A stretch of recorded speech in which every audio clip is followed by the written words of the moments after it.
참 조심스러운 얘기지만은요. 저는 이번에 이제 다시 우리 코로나가 또 방역 1단계로 내려가서 모이면서 우리가 왜 이렇게 코로나를 두려워해야 되는가 하는 생각을 한번 해보게 됐어요. 여러분도 한번 생각해 보세요. 사실 코로나가 무서운 것은 이게 전파력이 감염되는 그 힘이 굉장히 크다는 거예요. 그렇죠? 그게 코로나의 핵심이에요. 그런데 이 바이러스는 뭐 공중에 떠다닌다 어쩐다 하지만 사실은 감염원, 사람이 누군가 걸린 사람이 있을 때 전파가 된다는 거예요. 그러면 우리가 마스크를 쓰고 그 다음에 우리가 조금 열이 있다거나 감기 기운이 있으면은 혹시 모르니까 이게 뭐 일반 감기일 수도 있고 기침일 수도 있고 또 만에 하나 코로나일 수도 있으니까 나보다는 나로 인해서 다른 분들이 걸릴까 봐 직장에서도 또 회사에서도 교회에서도 심지어 예배를 안 나오셔도 된다. 직장 출근을 안 해도 된다. 뭐 이렇게 하는 거잖아요.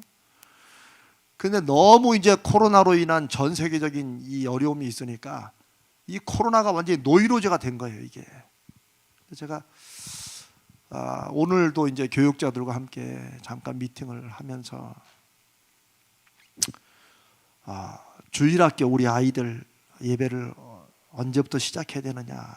사실 여러분 저는 여러분들이 이렇게 볼 때 목사님 뭐 고민하겠지 생각하지만 저는 무진장 고민하고 머릿속에 생각이 100가지는 돌아갑니다. 100가지는 계속해서. 이게 제 특징이에요. 어떻게 보면 믿음이 없는 거예요, 사실은. 제가 여러분께는 맡기라고 하면서 저는 못 맡기는 저를 많이 발견해요. 저는 하나님 앞에 기도하면 하나님께서 야 임마 너부터 믿음 가져라 이런 느낌을 주실 때가 많아요. 나중에 이제 여러분과 함께 그런 말씀을 나눌 기회가 있겠지만 제가 이제 평생에 공부해 오면서 이렇게 했던 것 중에 사람마다 우리 흔하게 왜 기질이 있다고 하잖아요. 기질이. 저는 기질보다도 사람의 인성의 특성이 있다고 저는 그렇게 봐요. 이제 여러분들이 이제 뭐 요즘에는 MBTI가 젊은이들 중에 막 뜨지만 사실 MBTI는 아무것도 아닙니다. 그걸로는 사람을 알 수가 없어요. 그러나 제가 지난 20년 동안 공부해오고 제 이제 박사학위 전공 외에 또 다른 쪽으로 공부해오고 한 것 중에 하나가 애니어그램이라는 게 있어요. 한국 교회에서는 여기에 대한 찬반도 있지만 그냥 심리 상담학적인 도구예요. 그런데 제가 볼 때 애니어그램만큼 사람의 속마음을 정확히 그 동기를 파악할 수 있는 상담 심리학적 도구가 없어요. 그렇게 뛰어난 게. 저는 아주 확신을 합니다. 다른 여러 가지 도구들 있지만은 뭐 MMPI 여러 가지가 있지만 이것만큼 정확히 할 수 있는 게 없다. 근데 그것으로 저를 보면 저는 굉장히 완벽하게 하려고 애를 써요. 아니 애를 안 써도 항상 그게 항상 중심에 있어요. 그러니까 제가 여러분 볼 때는 막 이렇게 과감하게 뭘 팍팍 하는 것 같죠. 근데 그 과감한 하나 행동 나오기 위해서 저는 한 1000번은 머릿속으로 할까 말까 다 계획해놓고도 이렇게 돌다리를 두드리느라고 돌다리에 구멍이 나든지 손가락에 피가 나든지 이제 이런 스타일이에요. 저하고 비슷한 분들이 여기 있을 거예요. 그러면서 제가 언제부터 한국 교회가 방역 당국이 굉장히 수고하고 애쓰지만 거기가 교회로 이제 모여라 그러면 또 모이고 모이지 말라 그러면 안 모이고 코로나19의 방역 차원에서는 분명히 해야 됩니다. 그러나 어떻게 하다 보니까 코로나19를 너무 신경 쓰다 보니까 이게 이제 모든 교회 목사들이 뭘 바라봐요? 오늘 숫자 몇 명인가를 바라보는 거예요. 제가 오늘도 봤어요. 오늘도. 내일도 볼 거예요. 뭐 제가 이렇게 어떻게 하자 그게 아니고 그냥 여러분들과 함께 제가 오늘 여기 앉아서 잠깐 이제 주님만을 원합니다. 주님만을 원합니다. 정말 주님만을 원합니다. 찬양을 하면서 제 속에 확 그게 갑자기 들어오는 게 왜 이렇게 코로나를 두려워하는가? 무엇 때문에 두려워하는가? 코로나가 아무것도 아니라는 게 아니에요. 저는 미국의 트럼프가 아닙니다. 저는 이게 무식한 사람이 아니에요. 그러나 두려워할 게 있으면 무엇을 두려워해야 되는가를 정확히 알 때 우리가 헛된 것에 더 두려워하지 않아요. 그거를 알아야 돼요. 우리가 그걸 알자는 거예요. 그냥 덮어놓고 다 두려워 이렇게 하면 인생이 낭비가 돼요. 그러나 분명히 조심해야 될 부분과 신경 안 써도 될 부분이 있다는 걸 우리가 한번 이 코로나19에 대해서 다시 한번 좀 생각을 해보십시다. 특별히 여기 오신 우리 교회 리더들 다 리더들이신데 오늘 온라인으로 또 함께 기중김을 마신 여러분들도 이걸 좀 저와 함께 한번 생각을 해보십시다. 앞으로 한국 교회는 세계 교회와 함께 한국 사회도 그렇고 여전히 이 코로나19로 인한 이 경험이 마치 트라우마처럼 계속될 거예요. 제가 지금 이것을 굉장히 많이 고민하고 있습니다. 저는 무슨 뭐 대단한 뛰어난 뭐 미래학자도 아니고 아니지만 코로나19 이후라는 게 과연 있을 수 있는가? 여전히 19가 코로나가 아니면 또 다른 바이러스가 와서 우리로 하여금 이제 여전히 다른 무언가 새로운 것을 살게 하는 이런 시대로 접어들지 않았느냐? 그러면 그럴 때 우리의 믿음은 무엇인가? 그게 이제 저의 기도의 제목이고 저의 생각에 요즘에 계속 생각하는 거예요. 제가 정신없이 막 이것저것 하면서 막 하는 것 같지만 저는 생각보다 정신이 없지는 않습니다. 왜냐하면 1000번 저거 정말 수없이 마음속에 갈등을 하니까 수없이 할 것인가 말 것인가 이렇게 하면 또 누가 어떻게 하지 않을 것인가 이런 것을 여러분이 상상하는 것 이상으로 이 목사님은 추진력 하나 짱이야 라고 말할지 모르지만 그 추진력 한 번을 위해서 저는 속이 썩어. 그러니까 제가 이 위병이 낫지를 않아요. 이건 제가 얼마나 믿음이 없다는 걸 여러분께 고백하면서 함께 우리 같이 이 공동체의 힘이 뛰어난 한 사람의 힘보다도 공동체의 힘이 강력하다. 우리를 하나님께서 이런 시대에 우리를 만나게 하시고 이 만남을 통해서 우리 가저제일교를 통해서 하나님이 뭘 이루어 가시는지 저는 늘 그걸 기도하며 묵상합니다. 저희를 만나서 감사하지만 그 감상을 통해 하나님은 뭘 하시려 하는가 이게 항상 있고 오늘 제가 여러분과 함께 나누려고 하는 말씀이 하나님이 주신 말씀이 바로 그것입니다. 히브리서 11장 5절로 6절입니다.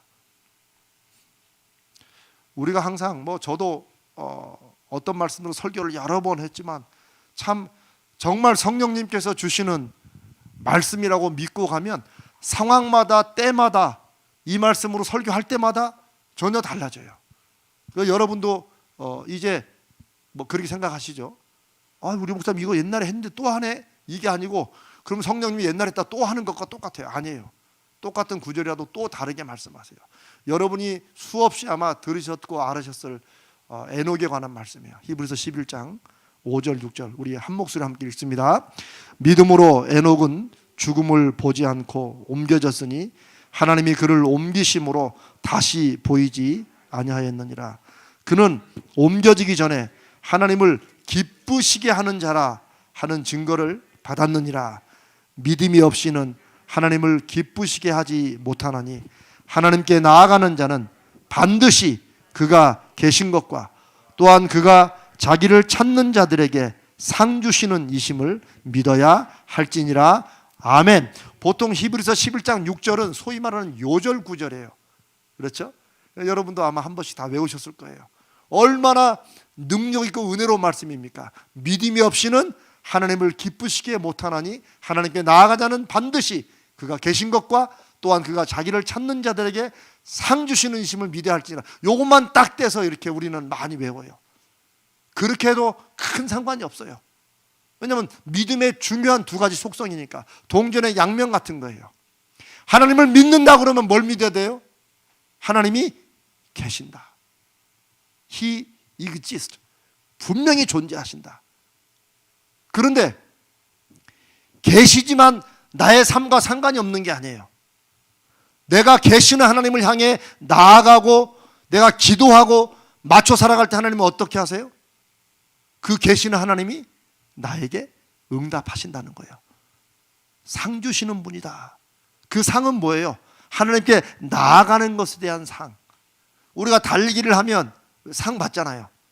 상 못 받기도. 저는 참 부끄러운 고백이지만 달리기 해도 상 받은 적이 한 번도 없어요. 저는 달리기 하면 생각나는 게 막 정말 목숨 걸고 막 달렸는데 내가 꼴찌에서 이렇게 꼴찌에서 첫 번째 두 번째를 하고 있다는 그 어렸을 때 트라우마가 지금도 있어요. 저는 달리기는 안 되더라고요. 자기를 찾는 자들에게 상 주신다는 의미는 하나님께 나아간다는 말씀과 연결되세요. 하나님께 나아간다는 게 뭐예요? 하나님을 찾는 거죠. 하나님께 기도하는 거죠. 하나님을 내 삶에서 같이 동행하는 거죠. 그런 사람들에게 상 주신다는 건 무슨 말이에요? 하나님은 공짜로 빈손으로 돌려보내시지 않는다는 거예요. 그게 믿음의 속성이에요. 그러니까 저와 여러분이 하나님을 믿는다 혹은 주님을 믿는다 그러면 반드시 이 두 가지가 뭐 다른 거 없어도 돼요. 믿음의 요 두 가지예요. 하나님이 계신다. 주님이 역사 계신다. 어떻게? 주의 영으로 역사하신다. 그 다음에 뭐예요? 그분은 나와 상관없는 분이 아니고 내가 그분을 향해 나가거나 그분께 연결할 때 반드시, 그 반드시가 두 번이 들어요. 반드시 그가 계신 것과 반드시 그가 상 주시는 분이라는 거. 자, 그런데 이 6절은 떨어져 있는 구절이 아니에요. 여러분이 아시는 대로 히브리서 11장은 믿음의 증거를 맺은 수많은 사람들의 일대기가 믿음으로 한 줄, 두 줄로 요약되어 있어요. 물론 아브라함 같은 경우는 조금 많아요. 이렇게. 그런데 그 첫 구절 시작이 믿음으로 노아는, 믿음으로 에녹은, 이렇게 믿음으로. 그러면 여러분도 여기다가 믿음으로 이재명은, 그렇죠? 네. 그럼 여러분 다 한번 저를 따라서 여러분의 이름을 넣어서 한번 해보세요. 시작. 믿음으로 이재명은. 요게 우리 인생의 마지막에 비명이라고 그러죠. 비문이라고 그러죠. 만약 우리가 비석을 세운다면, 아니면 누군가 내 후손들, 내 자녀들이 나를 기억한다면, 그분은 믿음으로 우리 할아버지는, 믿음으로 우리 아버지는 이렇게 사셨다. 요약할 때 나는 이거 내가 요약하는 게 아니에요. 하나님이 내 인생을 보실 때 믿음으로 이재명은 어떻게 했다. 이게 과연 있느냐, 그 내용이 뭔가 하는 걸 생각해 볼 때 이게 굉장히 의미가 있어요. 그래서 이 히브리서 11장에 보면 생각보다 우리가 생각한 요셉, 우리가 알고 있는 야곱의 인생을 요약하는데 전혀 다른 부분에 하나님은 초점을 두세요. 요게 히브리서 11장에 이게 어쩌면 아주 독특한 부분이에요. 그건 나중에 나누고. 그런 점에서 히브리서 11장 6절은 히브리서 11장 5절 에녹의 삶에서 연결되는 거예요. 요것만 딱 떼가지고 믿음이 없이는 하나님을 기쁘시게 못하는, 요게 요절 구절이지만 어느 성경 구절 요절이나 떨어진 한 절은 없어요. 특별히 사람과 연결됐다는 그 앞에 구절과 연결돼요. 그러면 믿음으로 에녹은 어떻게 살았다는 거예요? 하나님과 동행했다는 거예요. 그는 옴벼지기 전에 하나님을 기쁘시게 하는 자라 하는 증거를 받았다. 그런데 에녹이 한 게 뭐예요? 여기 별로 없어요. 여기 별로 없어요. 에녹이 특별히 뭘 한 게 없는데, 그런데 에녹은 하나님께서 내가 에녹만 보면 기뻐. 여기서 이 기쁨은 저 창세기 1장에 하나님이 천지를 창조하시고 뭐요? 하나님이 좋으셨다. 그것과 연결되는 구절이에요. 그러니까 우리는 이제 히브리의 그 문체나 이런 거 익숙지 않지만 이 성경을 기록한 하나님의 성령 인도하신 성경을 기록한 저자들을 보면 이 사람들은 구약 성경의 기록이, 구약 성경의 내용이 온 몸에, 온 생각에 딱 잡혔어요. 이렇게. 특별히 그게 가장 많이 드러나는 게 바로 바울, 사도 바울의 성경들, 사도 바울이 쓴 편지들 있잖아요. 구약과 신약을 왔다 갔다 해요. 구약을 항상 연결해요. 하나님이 얼마나 에녹을 기뻐하셨으면 하나님이 아담과 하와를 지으시고 심히 좋으셨다. 그 좋으심이 바로 그 이후에 에녹이라는 사람의 삶을 통해서 하나님이 기뻐하셨다. 그런데 하나님이 무엇으로 기뻐하셨느냐? 아니 대체 에녹이 하나님을 기쁘시게 한, 대체 뭘로 기쁘게 한 거야 그러면? 그때 뭐예요? 무엇이 있어야 기쁘시게 한다고요? 믿음이 있어야 하나님을 기쁘게 한다는 거예요. 이런 부분들은 저 예레미야서나 이사야서나 거기에 내가 무엇으로, 우리 시편에도 그랬죠. 내가 무엇으로 하나님께 드려야 하나님을 기쁘시게 할까? 내가 천천의 수양과 만만의 소들로 막 번제를 드림으로 하나님이 기뻐 받으실까? 아니라고 그러잖아요. 하나님은 어떻게 받으세요? 상한 심령의 제사를 기뻐하신다고 그러잖아요. 그렇죠? 그런 식의 표현과 비슷해요. 하나님을 기쁘시게 하는 그 비결이 대체 뭐냐? 뭐예요? 믿음. 믿음이 없이는 기쁘시게 못한다. 이거 반어법이죠. 그건 무슨 말이에요? 믿음이 있어야 기쁘시게 한다는 거예요. 믿음으로 기쁘게 한다는 거예요. 그럼 우리 당연히 대체 그 믿음이 뭐냐라고 물어볼 거 아니에요. 그렇죠? 그때 믿음은 뭐냐 그러면 하나님이 기뻐하시는 믿음은 뭐냐 이렇게 보는 게 오히려 좋겠죠. 하나님이 기뻐하시는 믿음은 뭐냐? 그것은 두 가지를 믿는 것인데 무엇을 믿는 거예요? 하나님이 계신다. 우리의 어떤 상황에서나 하나님이 계신다. 그 다음에 뭐예요? 그 하나님이 응답하신다. 역사하신다. 이거예요. 상 주신다.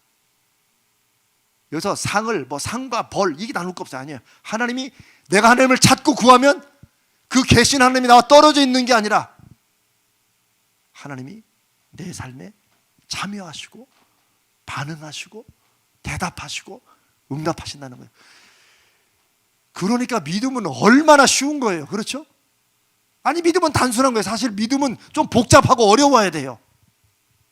믿음은 그래야지 야 정말 에녹처럼 나도 그렇게 한번 해볼까 이런 말이 드는데, 이걸 보면 아니 우리도 하나님 계신 거 믿어. 우리도 또 하나님이 응답하시는 걸 나도 믿지. 이렇게 쉽고 이렇게 뻔한 것을 왜 성경은 적어도 히브리서에 있는 수많은 인물 중에 왜 에녹만이 그런 믿음으로 하나님을 기쁘시게 했을까? 이제 이 질문, 이 궁금증을 저와 여러분이 좀 마음속에 가지시면 좋겠어요. 왜냐하면 이 코로나 시대에 인류가 겪어보지 못한 세균과의 전쟁이 길어질 것이라고 많은 미래학자들이 코로나19 이후에 우리는 새로운 삶의 시대로 접어갔다. 오죽하면 코로나 이전에 누렸던 그런 삶들, 우리가 익숙했던 그런 삶과는, 그런 삶은 다시 못 돌아갈 수도 있다는 말까지도 하잖아요. 그렇죠? 이런 시대에 대체 이 믿음이라는 게 뭐냐? 이 시대는 어떤 믿음으로 살아야 되느냐라고 말할 때 하나님이 반드시 계신다는 거. 그리고 하나님을 찾는 자들에게, 하나님을 바라고 방향을 맞춘 자들에게, 하나님을 절실히 기다리는 사람들에게 반드시 응답하시고 나타나시고 상 주시는 분이다. 우리가 행한 것에 대한 반드시 보상을 해주시는 분이다. 이거 너무 당연한 건데 이제는 반대로 말하면 이재명 목사는 그것도 안 된다는 거지. 우리가 다 그것도 안 된다는 거죠.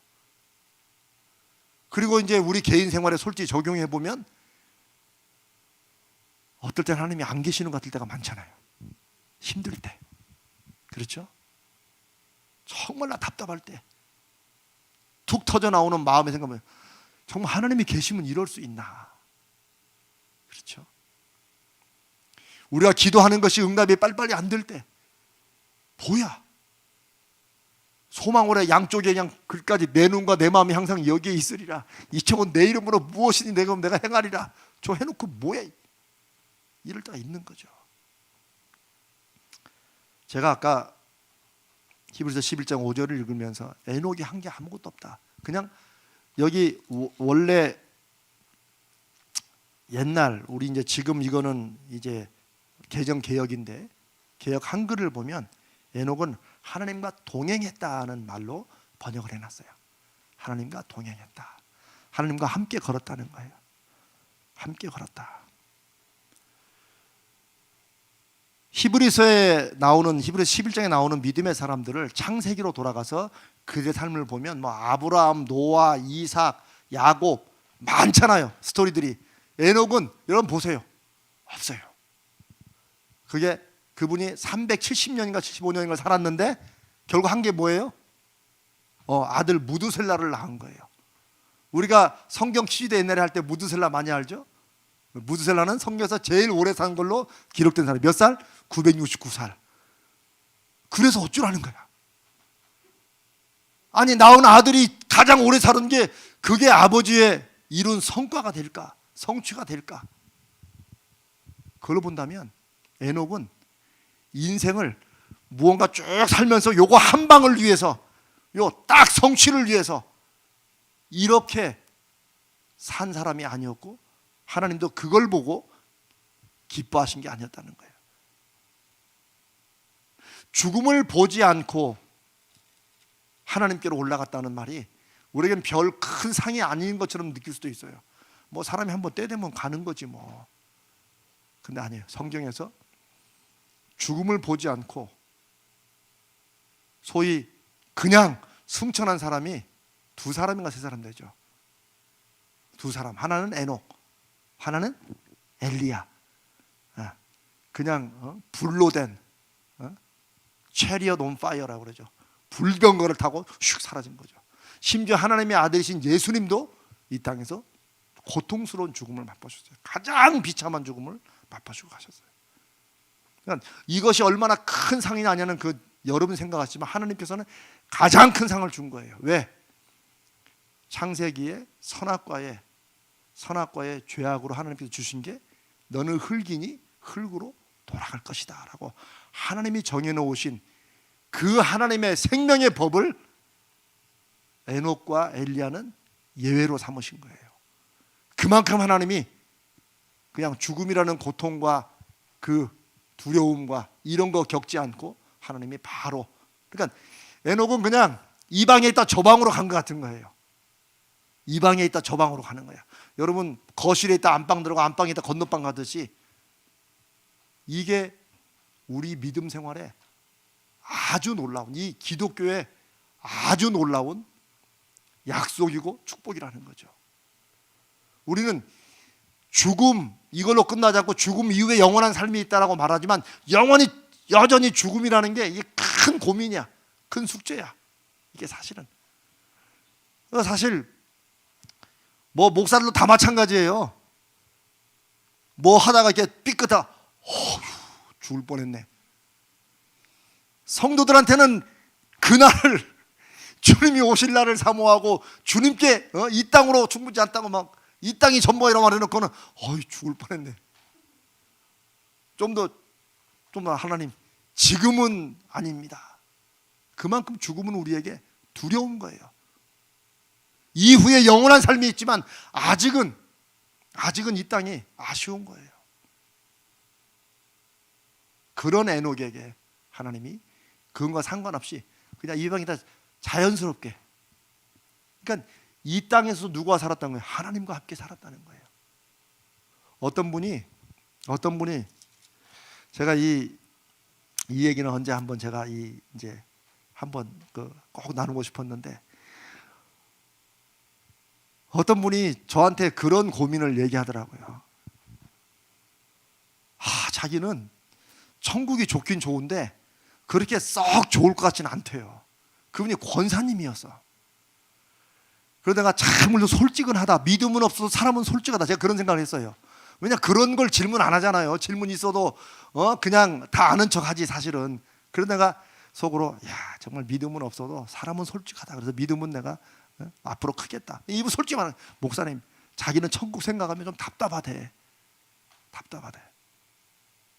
그래서 왜요? 그랬더니 아니 천국 가면 흰 옷 입고 늘 흰 옷 입고 맨날 찬송만 하나님 앞에 찬양을 드리는데 자기는 노래에 관심도 없고 노래 별로 안 좋아한대. 그래서 흰 옷 입고 찬양할 생각을 하니까 아 천국을 꼭 그렇게 가야 되나 이런 마음이 들더라는 거예요.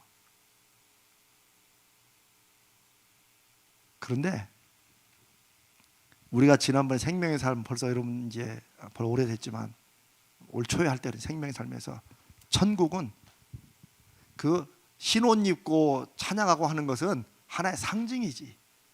천국은 어떤 곳이냐면 우리가 인생에서 정말 내가 돌아봐도 내가 그때로 가고 싶다.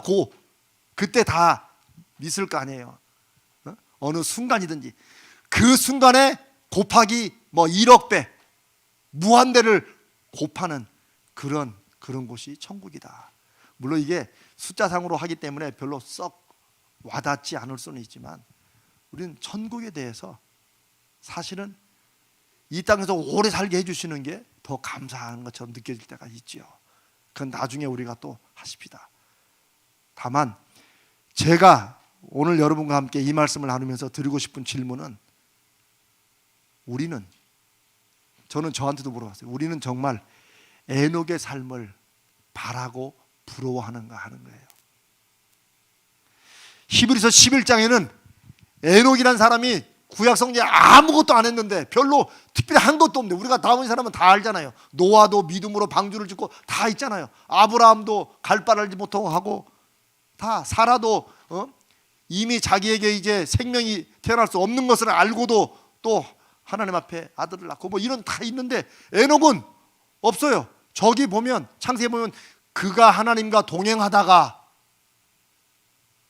몇 년을 살고 무두슬라를 낳고 그리고 하나님께서 데려가셨다. 요거예요. 그런데 하나님과 동행했다고 하는 그 창세기의 그 한 단어에 성경은 무게를 두시고 얼마나 그의 믿음의 삶이 하나님을 기쁘시게 했으면 이 땅에서 하나님께서 바로 너는 그냥 나하고 늘 같이 있었잖아. 그러니까 이 땅에서 하나님과 같이 있으나 그것에 있으나 큰 차이가 없는 이런 삶. 그런데 문제는 히브리서는 그것을 엄청나게 큰 것으로 믿음으로 에녹은 써놨는데 우리는 부러워하냐는 거예요. 이 시대는 에녹 같은 삶을 별로 안 부러워하는 시대입니다. 왜? 뭔가 한 방도 없고 뭔가 사람들에게 확실한 것도 없기 때문에. 이게 하나님이 보시는 인생과 우리가 보는 인생의 차이라는 거죠. 저는 여러분에게 에녹 같은 삶을 부러워해라라고 말씀드리려고 하는 건 아니에요. 다만 언젠가 우리에게 하나님이 왜 이걸 이렇게 귀하게 여기셨는가 우리 가슴속에 성령께서 역사하심으로 저는 와닿을 때가 있기를 바랄 뿐입니다. 저는 요즘에 그걸 많이 묵상해요. 하나님과 동행하는 것이 무엇인가? 이게 얼마나 좋았으면, 이게 얼마나 엄청난 것이면 하나님이 이렇게까지 하나님을 기쁘시게 하는 사람만 이런 삶을 산다. 그런데 그 삶을 사는 것은 믿음이 있어야 된다. 어떤 믿음? 하나님이 반드시 계신다. 어떤 상황에서도 사람이 뭐라고 말을 해도 이 코로나19 제가 한 수십 번 얘기했는데 코로나19는 의학의 문제고 과학의 문제지 이건 신앙과 기도의 문제가 아니라고 말하는 대통령도 그렇게 말하는 이런 시대에 우리가 살면서 목사님 그렇게 기도해도 코로나19가 안 사라지는데 대체 기도 왜 합니까? 라는 질문이 곧 들려올 것 같은 이런 시대를 살아가면서 하나님 이럴 때 교회는 무엇입니까? 이럴 때 목사가 할 수 있는 일은 무엇이고 이럴 때 믿음의 사람들은 대체 어떻게 살아야 됩니까? 라는 질문을 우리가 진지하게 던져야 되는 시대를 살고 있습니다. 그래서 에녹의 하나님과 동행하는, 늘 동행하는 그 삶을 하나님은 엄청 중요하게 생각하시는데 인간적으로는 별로 인기 없는, 오히려 막 고생은 막 해서 또 막 요셉 같은 삶이 결국 나중에는 총리가 팍 돼서 막 클라이막스가 빡 되잖아요. 이렇게. 그런데 히브리서 11장 22절에 보면 요셉은 임종시에, 믿음으로 요셉은 임종시에, 총리된 것은 여기 써있지 않아요. 믿음으로 요셉은 총리가 되어 노예로 팔렸다 총리가 되어 이렇게 될 줄 아는데, 아니 성경은 믿음으로 요셉은 임종시에 이스라엘 자손들이 떠날 것을 말했다. 전혀 인생에 우리는 신경도 안 쓸 부분을 믿음의 삶으로 산 요셉의 인생을 요약한다는 거죠. 여러분, 오늘 말씀이 대체 목사님이 뭔 말 하려고 그러나 이렇게 생각하지 마시고, 그냥 제가 계속해서 묵상하면서 고민하고 있는 문제를 저는 아주 근본적인 얘기를 하는 거예요. 대체 믿음이 무엇입니까? 우리가 믿음을 통해서 바라는 게 무엇입니까? 믿음이 가지는 능력이 있다면 그 능력은 무엇인가? 이걸 우리가 처음 바닥부터 진지하게 고민을 해야 될 때가 이제는 됐다는 거예요. 그래야지 이 코로나19 시대에, 혹은 코로나19 이후의 시대에 교회가 교회다워지는 그런 하나님의 쓰심에 우리가 사용될 수 있다고 저는 믿습니다. 남들 관심 안 두는 이런 때 우리 진지하게 묵상을 해봐야 돼요. 하나님의 관심이 있는 곳에 우리도 관심을 맞출 때 하나님께서 쓰시는 것이지, 우리가 관심 있는 곳에 하나님을 설득해서 끌어내려서 응답 받아도 결국 하나님은 그걸 통해서 하나님이 하시고자 하는 일을 하실 거라는 거죠. 우리 알잖아요. 제가 전에 한번 설명했죠. 우리 인생은 평생을 걸어갈 수 있는 큰 배와 같다고 여러분 상상해 보세요. 우리 인생이라는 게, 우리 배를 타고 있는데, 그래서 우리 인생은 평생을 걸어갈 만한 그렇게 큰 배를 타고 있는 거예요. 배는 동에서 서로 움직여요. 이렇게 쭉. 우리는 서에서 동으로 걸어가요. 일평생을 막 뛰기도 하고, 어떨 때는 막 빠른 차도 타고 하고 슉 하고. 그러면 결국 인생이 도착하는 곳은 어디냐는 거예요. 어디예요? 동쪽이에요, 서쪽이에요? 동에 서로 가니까 결국 하나님이 인도하신 대로 가겠죠. 그러니까 하나님께서는 너 마음껏 해봐라 그러시는 것 같아요. 너 마음껏 해라. 서에서 동으로, 서에서 북으로 막 가판에서 막 뛰고 해도 결국은 우리 인생은 뭐예요? 하나님이 주관하시는 이런 인생의 끝으로 간다. 그런데 그 끝에 대한, 하나님이 주관하시는 인생에 대한 신뢰가 우리에게 있느냐? 왜? 하나님이 결국 인생에 주시는 것은 좋은 거다. 우리는 우리 멋대로 동에 서라니 고만하고 이제 서에서 동으로 막 가자. 우리 간다 해도 결국은 합력하여 선을 이루시는데, 그 하나님의 합력하여 맺으시는 그 결과에 대한 신뢰가 우리가 있냐는 거죠. 그게 있을 때, 우리가 기도하다가 내가 원하는 것을 간절히 바랬다가도 되지 않을 때 우리 예수님처럼, 그러나 내 뜻대로 마시고 아버지의 뜻대로 하시라는 그런 기도가 나오는 거죠. 그건 어쩔 수 없으니까 알았습니다, 이제 하나님 알아서, 이런 게 아니에요. 주님은 아셨던 거예요. 주님이 원하시는 것은 기왕이면 십자가의 잔을 마시지 않는 것이었어요. 그래서 겟세마네에서의 그 기도는 땀방울이 막 땀에서 피가 섞여 나올 만큼 막 온 모든 걸 던지는 그런 기도였어요. 할 수만 있거든 이 잔을 내게서 멀리해 주시옵소서. 그런데 결국 마지막에는 그러나 내 뜻대로 마시고 아버지의 뜻대로 하시옵소서. 그거는 어차피 아버지가 힘 세시니까 할 수 없지 뭐, 이런 식의 우리가 경험으로 겪는 이런 것이 아니라는 거예요. 뭐예요? 아는 거죠. 내가 지금은 이해가 안 돼도 아버지가 이루시고 나에게 주시는 것, 그것이 최상이다. 그걸 우리가 믿는다는 거죠. 그게 상 주시는 분이라는 것에 대한 믿음이에요. 하나님은 상 주시는 분이다. 내가 바라지도 않고 예상하지도 못했던 그런 상, 시편 23편에 내 원수의 목전에서, 내 원수의 눈앞에서 내게 상을 베풀어 주시고 하는 그 상, 평생 원색에 막 쫓겨다니고 사망의 음침한 것처럼 막 다니다가도 하나님이 결국 내 원수의 눈앞에서, 원수가 막 죽이려 쫓아왔다가 딱 입이 벌어져 가지고 꼼짝 못하고 빡 굳어있는 그 앞에서 평생 쫓겨다니던 내게 하나님이 큰, 이거는 뭐 잔치상이죠, 큰 내게 상을 베푸시고 기름으로 내 머리에 바르신다. 그래서 믿음으로 사는 사람들은 최후 승리를, 우리가 왜 갈보리산 위에 그 할 때 그러잖아요. 최후 승리를 얻기까지 주의 십자가 사랑하리. 이런 그 찬송의 고백들이 그냥 나온 게 아니죠. 말씀으로 살려고 애쓰다가 넘어지고 깨지고 막 이러는 중에 그 말씀이 드디어 가슴에 부딪힐 때 그런 가사가 나오는 거죠. 최후 승리를 얻기까지 주의 십자가 사랑하리. 그런데 그것의 그 주의 십자가는 원래 루어기드 크로스예요. 루어기드 크로스. 루어기드는 막 너덜너덜하고 막 지저분한 그런 넝마 같은 막 그런 거. 루어기드, 볼품없는 십자가. 십자가도 금으로 반딱반딱 탁 해놓고 막 다이아몬드 딱 박히는 사람들이 다 그 십자가 바라보려고 하겠지만 이건 루어기드 십자가예요. 볼품없고 막 나무 쪼가리고 막 피 묻어 있고, 그러나 하나님이 주시는 그 상, 하나님이 계심을 믿고 자기를 찾는 자들에게 반드시 주시는 그 상은 그 사람들이 볼품없어 하고 관심도 두지 않는 그 십자가를 붙잡는 사람들에게 주신다는 거죠. 그런데 우리가 그런 에녹의 삶, 아무 일도 안 일어나고 그냥 대체 하나님과